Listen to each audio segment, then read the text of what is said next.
Bakal capres dari Koalisi Perubahan Anies Baswedan belum juga mengumumkan siapa sosok cawapresnya. Di sisi lain, Partai Demokrat membuka silaturahmi dengan partai politik lintas koalisi. Akankah ada peluang Demokrat tergoda dan pindah haluan di Pilpres mendatang? Pergi ke pasar membeli alpukat, membelinya di pasar terapung. Pak Prabowo akan tambah kuat jika Partai Demokrat makin tambah bergabung.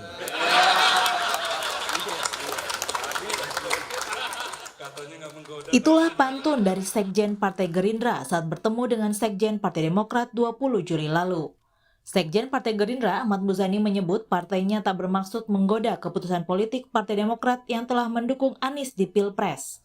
Kalau kami berkomunikasi dengan Partai Demokrat tidak bermaksud menggoda keputusan politik yang sudah diputuskan oleh Partai Demokrat.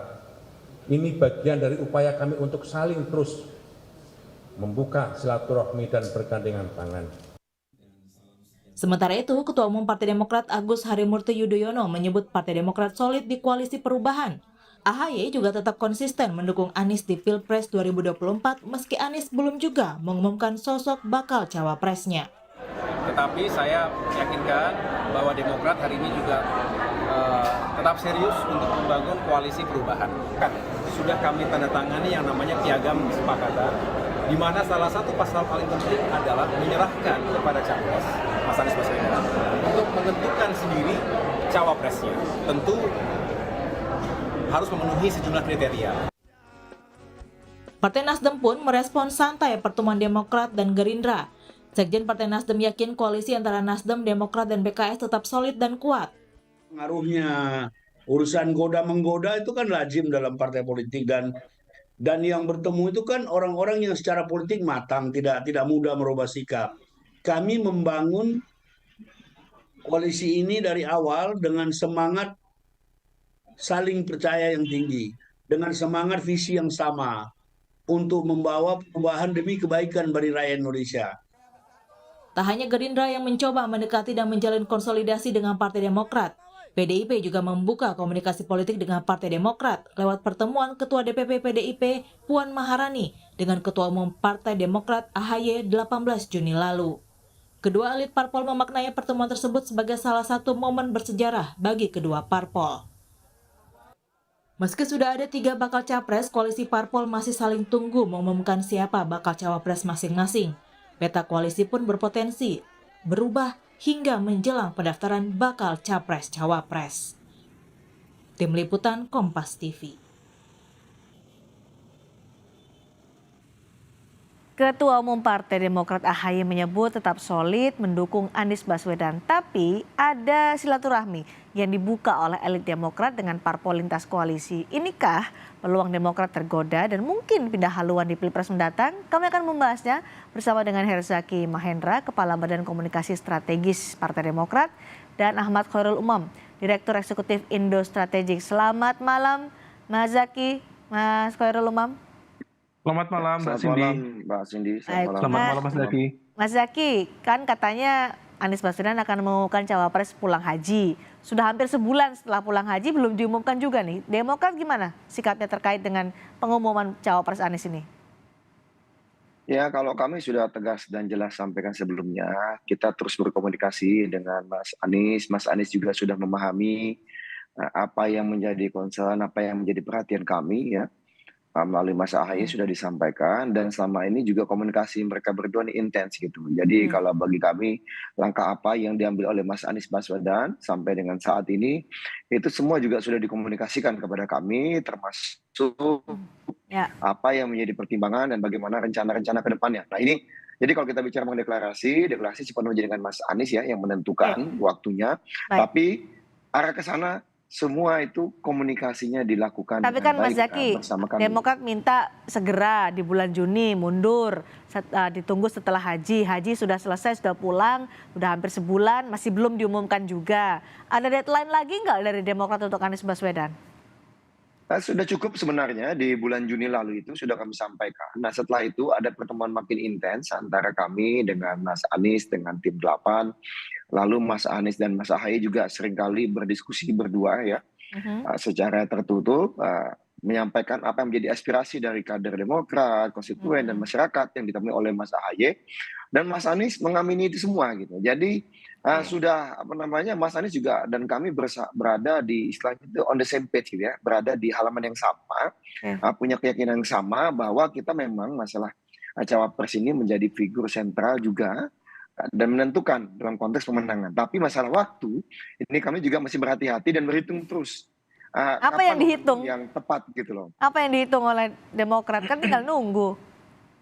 Nah, ya kan banyak faktor sebenarnya. Tapi kalau kami sampaikan lagi-lagi ini bagian dari strategi, ya bagian dari strategi. Tapi yang pasti sampai dengan saat ini, misalnya saat ini saja, Mas Anies dan Mas AHY sama-sama sedang menonton bersama ya bola voli timnas Indonesia di Sentul gitu. Jadi memang kebersamaan kedua pihak ini sosok ini ya pemimpin ini antara Mas Anies dan Mas AHY memang ya terus berjalan ya terus berlangsung. Baik. Ya bagi publik Mas silakan Zaky, mengartikan apapun itu gitu. Mas Zaky, berhitung strategi itu termasuk membuka koalisi dengan partai politik lintas koalisi? Gini, langkah kami bertemu dengan teman-teman Gerindra kan emang langkah yang sebenarnya kami wajib dilakukan oleh siapapun, oleh partai manapun. Karena bagaimanapun kita ini kan membangun bangsa tidak bisa sendirian gitu. Kalau kemudian ini diartikan dalam konteks katakanlah opsi lain atau membuka pintu lain, ya itu silakan saja, sah-sah saja bagi publik jika berpikiran seperti itu. Tapi bagi kami, ya kita dalam membangun koalisi itu tidak bisa menutup diri. Situasi saat ini masih sangat cair dan dinamis, ya tentu saja kita punya harapan yang sama nih. Pada saat bertemu dengan teman-teman Gerindra, ternyata harapannya juga sama. Kita ingin pemilu berjalan jujur, adil, ya jujur, adil, demokratis, tanpa tekanan, intimidasi dan kecurangan. Jadi meskipun kita katakanlah saat ini berbeda koalisi, kita saling menghormati juga posisi masing-masing. Kami dengan Mas Anies, Gerindra dengan Pak Prabowo. Ya ini malah bagus kan. Seharusnya hal seperti ini nih yang harus terus dilakukan. Beda pandangan, beda koalisi saat ini, tapi terus jalin komunikasi. Jadi sejuk ini politik kita gitu. Baik, dengan Gerindra yang lintas koalisi ternyata ada something in common, ada sesuatu yang sama. Ada kesamaan antara dua ini masuk dalam strategi silaturahmi ya. Oh banyak ya, banyak yang sama dengan Gerindra. Nah, saya akan putarkan pernyataan dari Ketua Umum Anda, Mas Zaky, Mas AHY, soal jika AHY menjadi cawapres dari Anies Baswedan, apakah akan ada partai yang akan keluar dari koalisi? Kita dengar. Kalau AHY nggak jadi cawapres, gimana Demokrat? Dibalik, kalau Mas Anies menetapkan Mas AHY sebagai cawapres, apakah ada yang ingin pergi? Nah, itu baru fair. Tapi insya Allah, saya di sini di malam yang baik ini, insya Allah 14 Juli, saya masih punya keyakinan dan harapan tentunya bahwa pertanyaan-pertanyaan itu adalah pertanyaan-pertanyaan yang biasa dalam sebuah konstelasi politik. Ini kode apa sih Mas Zaky atau ultimatum dari Ketua Umum Anda? Ya itu kan pertanyaannya selama ini seringkali ya dari Oktober 2022 selalu sama. Kalau Mas AHY tidak dipilih oleh Mas Anies sebagai cawapres, apakah Demokrat akan keluar? Ya menurut kami pertanyaannya tidak lengkap gitu. Ya kita bisa juga pertanyakan kalau memangnya Mas AHY dipilih Mas Anies, apakah ada yang akan keluar? Kan begitu gitu. Dan ada gitu yang mau keluar dari koalisi kalau AHY jadi cawapres? Iya. Nah maksudnya ini kan kita hanya memberikan logika bahwa harus lengkap. Jangan hanya seakan-akan, wah kalau tidak AHY lalu Demokrat akan keluar. Padahal ya kalau AHY apakah akan ada yang keluar? Kan begitu. Ini kan baru adil nih gitu kan. Nah kalau bagi kami, konsisten saat ini komitmen di koalisi perubahan. Kami mengapresiasi Gerindra, teman-teman Gerindra. Dan Pak Prabowo karena berani mendeklarasikan maju sebagai capres. Karena seperti inilah seorang partai besar, seorang tokoh, itu yang memiliki kendaraan politik dan punya peluang, ya berani maju gitu. Ya kan, ini kan menunjukkan kemandirian dan ini akan menjadi amat baik buat demokrasi kita, bagi masyarakat kita karena akan punya banyak opsi. Harapan kami minimal 3 calon ini akan maju, Mas Ganjar, Pak Prabowo. Ini Anda menyebutkan Prabowo padahal Anda punya yang didukung sendiri Anies Baswedan. Saya akan tanya ke Mas Umam. Mas Umam, jadi gimana posisi Partai Demokrat di koalisi perubahan? Apakah ya sesolid itu atau tadi seperti disebutkan oleh Mas Zaky ada banyak kesamaan dengan Partai Gerindra, mungkinkah akan berubah koalisinya? Mbak Cindy, saya pikir apa yang dilakukan oleh teman-teman di Partai Demokrat bisa saja kemudian manuver itu kemudian ditujukan sebagai sebuah warning, political warning kepada Mas Anies Baswedan selaku capres, karena per hari ini memang betul apa yang diharapkan, diekspektasikan terkait dengan proses deklarasi masih belum terjadi. Bagaimanapun juga Anies tentu harus berhitung secara cermat. Dia bukan capres dari kelompok di pro keberlanjutan, bukan dari elemen yang didukung oleh kekuasaan. Kalau misal kemudian ingin menciptakan mesin politik yang solid, maka salah satu yang bisa dilakukan adalah percepatan.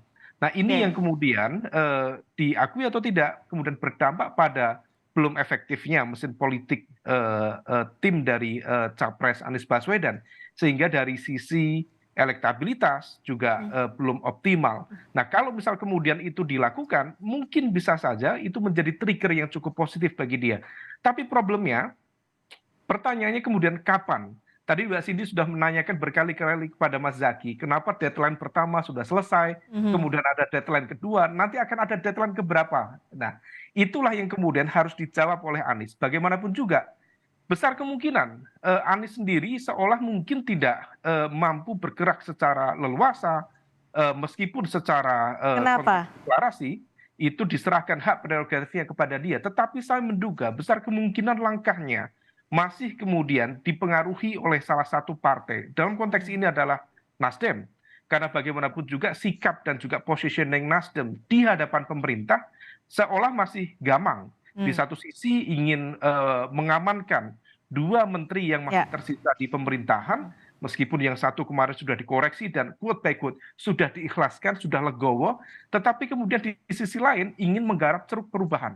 Nah, dua strategi, dua pendekatan ini diakui atau tidak akan juga berpengaruh pada tidak optimalnya misalnya Nasdem untuk menggarap ceruk perubahan. Kalau misal memang konsisten untuk betul-betul secara serius menggarap ceruk massa basis pemilih loyal dari kekuatan pro perubahan, maka posisinya harus. Mas Umam. Nah, kalau itu tidak dilakukan, maka baik Nasdem maupun Anies rasanya kemudian menjadi agak gamang di dalam melangkah. Kalau demikian, Mas Umam, analisa Anda, masih lama Anies akan mengumumkan bacawa presnya?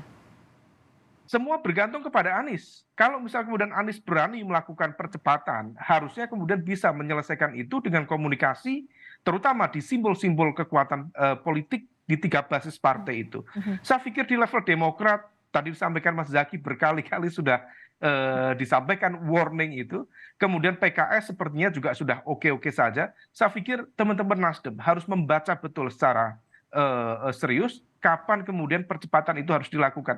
Situasinya berbeda Mbak Cindy, di 2019 dengan 2024. Kalau dulu di 2019 itu pendaftaran capres-cawapres itu pada 10 Agustus 2018. Nah, kalau misal kemudian waktu itu pemilu di April ya 2019.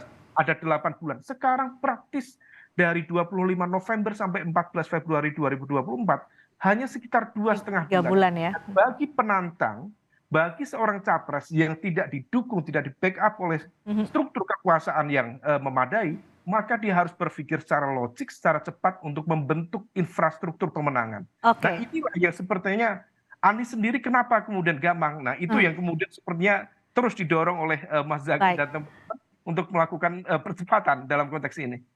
Gamang sepertinya masih akan panjang nih gamangnya. Apakah Partai Demokrat akan sesabar itu menunggu Anies hingga mengumumkan bacawa presnya? Iya, kalau misal, Mas Zaky silakan. Silakan Mas Zaky. Ya, kalau kami sih, kami dalam konteks ini bagaimanapun ya saat ini komunikasi terus dilakukan dengan intensan, baik dengan Mas Aniesnya maupun dengan teman-teman koalisi. Ya, di tim 8. Sampai sesabar apa nanti menunggunya, Mas Zaky? Selama apa? Kalau kita kan tidak dalam konteks waktu ya. Karena gini, kalau bicara waktu memang kita ingin bagaimanapun bisa selambat-lambatnya 6 bulan. Dari pemungutan suara. Itu harapan kita. Itu hitungan kita. Kalau ingin ngegas. Kalau ingin Mas Anies bisa melewati dua capres lainnya yang saat ini di atas gitu. Nah, karena yang paling penting adalah membangun mentalitas dan soliditas koalisi ini di dalam. Pada saat cawapres sudah diumumkan, tentu setelah itu tim pemenangan bisa dibentuk dan bisa berjalan jauh lebih optimal. Nah ini dari kami, tetapi Baik. ini bukan warning, ini bukan tekanan, tapi ini hanya pandangan rasional. Karena bagaimanapun Mas Anies, Mas Ahaye itu sering sekali komunikasi, by Oke. phone, bertemu secara terpisah gitu. Jadi sudah jelaslah apa harapan kami kepada Mas Anies juga sudah mengamini. Oke. Ya jadi komunikasi jalan terus ini. Baik. Kita tunggu Mas Mbak Anies Cindy. ya. Komunikasi, Gitu. ya silakan Mbak sedikit Cindy. saja, singkat saja Mas Umam, Ya, waktu kita sangat kalau sempit. tadi kalau misal disebut oleh Mas Zaki 6 bulan, maka akan Agustus ada ya? deadline baru, yaitu Agustus. Dan ini akan menjadi sebuah proses percepatan serius. Karena bagaimanapun Mbak Cindy, kalau Anies sendiri tidak clear, sangat wajar kalau misal kemudian teman-teman di PDIP mencoba untuk mendekati Demokrat. Kemudian Gerindra juga mendekati Demokrat. Karena ini sifatnya belum final. Oke. Nah, bagaimanapun juga kalau misal kita cermati Demokrat dengan gaya kepemimpinan, dengan model infrastruktur kepartaian yang garis komandonya lebih efektif, memang lebih mudah untuk menggerakkan itu. Nah, saya pikir konteksnya sekarang deadline terbaru, Agustus. Deadline terbaru Agustus ya, 6 Akan bulan ada sebelum percepatan. pemungutan suara Agustus, kurang 1 minggu lagi kita sudah masuk Agustus. Kita tunggu bagaimana sesabar apa Partai Demokrat menunggu Anies Baswedan mengumumkan bacawa presnya atau akan nanti digoda oleh partai antar koalisi atau lintas koalisi. Terima kasih Mas Zaki, terima kasih juga Mas Khairul Umam sudah berbagi pandangan, berbagi pendapat di Sapa Indonesia malam hari ini.